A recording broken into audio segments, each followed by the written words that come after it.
जय भीम, जय महाराष्ट्र, जय जय भारत. एस रविराज, रवींद्र चांगो शिंदे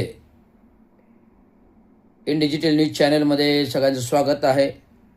आता नुकतंच ठाणे महानगरपालिका क्षेत्रातील ई बस सेवा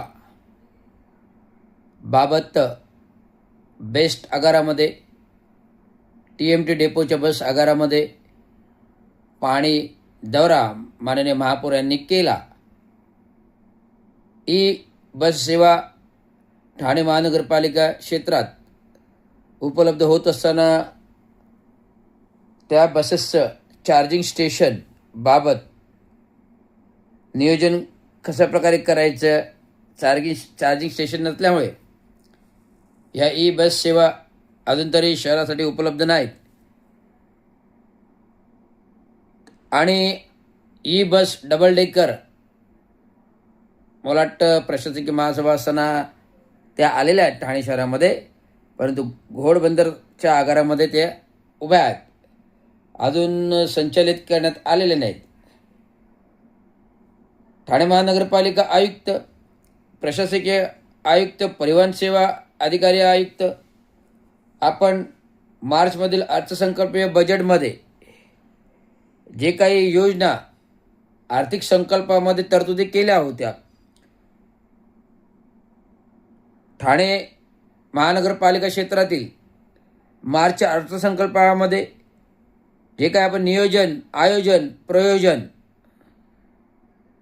महासभेमध्ये अर्थसंकल्प बजेटमध्ये संकल्पित केल्या होत्या, त्या संकल्पानुसार या ई बस सेवा, ई बस आगार, ई बस चार्जिंग स्टेशन्स या संपूर्ण संकल्पना या अर्थसंकल्पीय बजेटमध्ये आपण मांडल्या होत्या. परिवहन प्रशासकीय अधिकारी यांनी मांडल्या होत्या, परंतु ज्यावेळेस ह्या योजना आपण राबवतो, ज्यावेळेस आपण ह्या योजना आणतो, ज्यावेळेस आपण ह्या योजना कार्यान्वित करतो, त्या योजना आपल्याकडे आलेल्या असतात, पण त्या योजना कार्यान्वित करण्यासाठी पूर्व नियोजन महानगरपालिका प्रशासन करत नाही. उदाहरणार्थ ई बस सेवा आलेली आहे आपल्याकडे, पण आपल्याकडे ई चार्जिंग स्टेशनच अजून उपलब्ध नाही आहेत. त्यामुळे बसेस आगारामध्ये धूळघाट पडलेल्या आहेत. त्यामुळे असंख्य ठाणेकरांच्या, नागरिकांच्या कराच्या पैशाचा हा अपव्यय आहे. कुठलीही योजना राबवण्यापूर्वी त्या योजनाचं नियोजन, आयोजन, प्रयोजन असायला पाहिजे, प्लॅनिंग असायला पाहिजे, प्रोजेक्ट प्लॅनिंग असायला पाहिजे. जर बसेस आल्या तर तुमच्याकडे चार्जिंग स्टेशन अजून तयार नाही आहेत, तर लोकांना, नागरिक सुविधांना, परिवहन सेवा, ई सेवा कशी काय द्याल, हा मोठा प्रश्न आहे. केवळ लोकल बॉडी आल्यानंतर महापौर माननीय केवळ शोभेच्या वस्तू म्हणून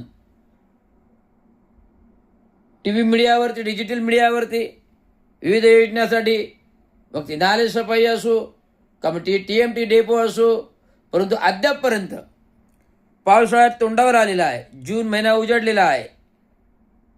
आयुक्तांनी 15 जूनची डेडलाईन दिलेली आहे, अजून प्रॉपर नाले सफाई, रस्ते सफाई, गटर सफाई, मलनिस्सारण चेंबर सफाई हे अद्यापपर्यंत पूर्णत्वास आलेली नाही आहे. मागच्या 15 तारखेच्या महासभेमध्ये चालू असताना पाचपगडी एरियामध्ये अंडरग्राऊंड नाले सफाई चालू होती, त्या ठेकेदारांना कुठल्याही सुविधा नाही दिलेल्या. 17 तारखेच्या मागासवर्गीय आयोग सावरण आले होते, त्यांच्यापुढे हे मी मांडलं. सफाई कामगारांचे प्रश्न मांडले, कॉन्ट्रॅक्ट कामगारांचे प्रश्न मांडले, कॉन्ट्रॅक्ट कामगारांना सेवेत सामावून घेणं, त्यांना सोयीसुविधा देणं, पंतप्रधान कायदा लागू करणं, सफाई कामगार लफाटराजाळीचे घरं, सफाई कामगार लफाटराजाळीची घरं हे सुद्धा लिखित पत्राद्वारे मी सफाई आयोगाला, सावरण जे आले होते त्यांना मंत्रिपदाचा दर्जा आहे त्यांना दिलं. धुरंधर प्रश्न मी मांडले आणि आज गेल्या 3 वर्ष सातत्याने ते प्रश्न मांडतोय. 30 प्रश्न आहेत, 60 पत्र आहेत. त्याचे कुठलंही लिखित उत्तर प्रशासनाने अद्यापपर्यंत कोणत्या प्रकारे कारवाई केली, कोणत्या प्रकारे हालचाली केल्या याचं उत्तर दिले नाही. शासन सेवा नियमावली, शासन सेवा कायदे, महाराष्ट्र शासन सेवा या संपूर्ण पद्धती अवलंबन करताना सेवा नियमावलीनुसार कुठल्याही नागरिकांनी पत्र दिलं तर त्याला लिखित उत्तर पत्राचं की आपलं पत्र अमुक अमुक अधिकाऱ्याकडे कारवाईसाठी गेलेलं आहे हे उत्तर अपेक्षित आहे. त्यानंतर सदर नागरिक त्या अधिकाऱ्यांकडे फॉलोअप करणार ना. तुमची त्या पत्रांचीच जर लिखित उत्तरे जर प्रॉपर तक्रारदाराला दिली नाहीत तर तक्रारदार कोणाकडे जाणार. त्यामुळे अधिकाऱ्यांकडे खेटा मारून तो कर्मचारी तो नागरिक थकतो पण त्याचा काही स्ट्रेस लागत नाही. त्यामुळे हे संपूर्ण हितोमत गोष्टीचा बाबत कार्यप्रणालीबाबत 3 तारखेला आम्ही अर्धनग्न उपोषण ठाणे महानगरपालिका भवनासमोर गेलो होतो. माझ्याकडे पण 30 प्रश्न, 60 पत्र, एकाही पत्राचं उत्तर नाही आहे. नियमबाह्य कामप्रणाली, नियमबाह्य सेवा, नियमबाह्य प्रभारी चार्जेस आणि चुकीचे काम केलेल्या चौकशा नाहीत. शिस्तभंग, ज्याने आयुक्ताचे आदेश डावले, कर्मचाऱ्यांना सेवेचे फायदे नाहीत त्यांच्यावर शिस्तभंग, अशा प्रकारे कुष्ट कार्यप्रणाली प्रशासन राबवत नाही. केवळ दिखाव्याची कामं, खोटी कामं, चुकीची कामं या लोकांना ह्याच कामांना प्राधान्य दिलं जातं. अतिक्रमण अनधिकृत बांधकामे न्यायालयाच्या आदेशाशिवाय तुटत नाही किंवा मंत्री महोदय कोणी खासदार जर सांगितलं त्याची कामं तुटतात. पण डॉक्टर बाबासाहेब आंबेडकरांच्या स्मारकाची एक टपरी आशिरायटी पार्क 16 झेड येते. बाबासाहेब आंबेडकरांचा अपमान होत असतापर्यंत प्रशासन कारवाई करत नाही. मी 30 तारखेच्या 30 प्रश्नाच्या 3 तारखेच्या आंदोलनाबाबत मी आज प्रशासनाला भेटलो. उक्त 30 प्रश्नांचं कारवाई कुठे कुठे आहे ते मला लिखित पत्र परिपत्र काढा. सोमवारी आपण बैठक घेऊ असं उपायुक्त मुख्यालयाने सांगितलं. त्यानुसार या 30 प्रश्नांची उकल लवकरच लागेल आणि जे जे नियमबाह्य काम करतात त्यांच्यावर शिस्तभंग कारवाई निलंबन झालं पाहिजे अशी ठाम भूमिका आहे. जर नाही कारवाई केली तर मी सरळ आत्मधनाचा इशारा उघडणार आहे हे तुम्हाला सांगू इच्छितो. त्यामुळे महापौर महोदया, आपली महासभा गठीत होऊन 4 महिने झाले, स्टँडिंग कमिटी नाही, स्वीकृत सदस्य नाही. माझ्या पेपरमध्ये बातम्या आलेल्या आहेत की संविधानिक महासभा आहे की असंविधानिक महासभा आहे. येणाऱ्या महासभेमुळे येणाऱ्या ह्या महिन्याच्या महासभेपुढे स्टँडिंग कमिटी गठीत झाली असली पाहिजे, स्वीकृत सदस्य नेमणूक झाली पाहिजे कारण GR आहे शासन. मागच्या सभेतील गोंधळ, मनोज शिंदे नगरसेवक यांच्यावर कारवाई झाली पाहिजे. हे महापौर नसताना ते कसे काय महापौरांचे जगडमण चालू करून महासभेचे माईक हातात घेऊन सभा बंद करण्याचे निर्देश देतात जे महापौरांनी दिले नसताना. म्हणजे हा शिस्तभंग आहे, बडतर्फ आहे. कारवाई मनोज शिंदेवर झाली पाहिजे.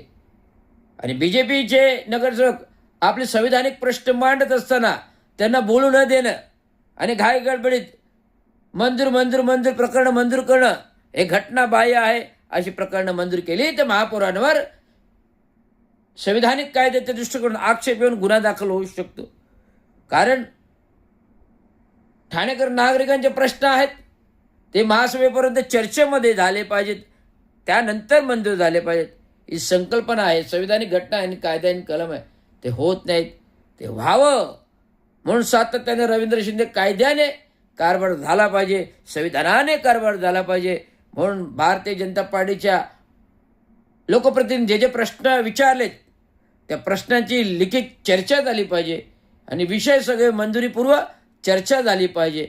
आणि जे बिनविरोध नगरसेवक आलेले आहेत घटनेच्या तरतुदीनुसार ते नगरसेवक नाहीत, ते नगरसेवक नाहीत.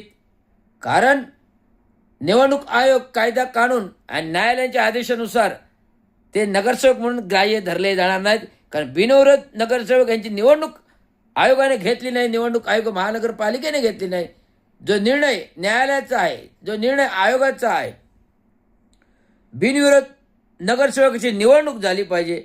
त्यामुळे ते नगरसेवक महासभेमध्ये गृहीत धरण्यात येऊ नये. त्यामुळे ते 6 नगरसेवक कट होऊन शिवसेनेचे केवळ 68 नगरसेवक आहेत, 75 नाही, 5 69 नगरसेवक आहेत, 6 नगरसेवक बाद आहेत. 6 नगरसेवक दिव्यातील बाद होणार आहेत, एकूण 12 नगरसेवक जण. त्यामुळे सत्तांतर सत्ता आपण भारतीय जनता पार्टीचा महापौर बसू शकतो, सत्तांतर सत्ता होऊ शकते. हे मी BJPला सुचवतोय, ते त्यांनी करावं. हे सर्वराज धुरंधर सल्लागार, राजकीय, सामाजिक, राजकीय आणि स्थापत्य अभियंता विश्लेषक. एवढं सांगतो. धन्यवाद. जय भीम, राष्ट्र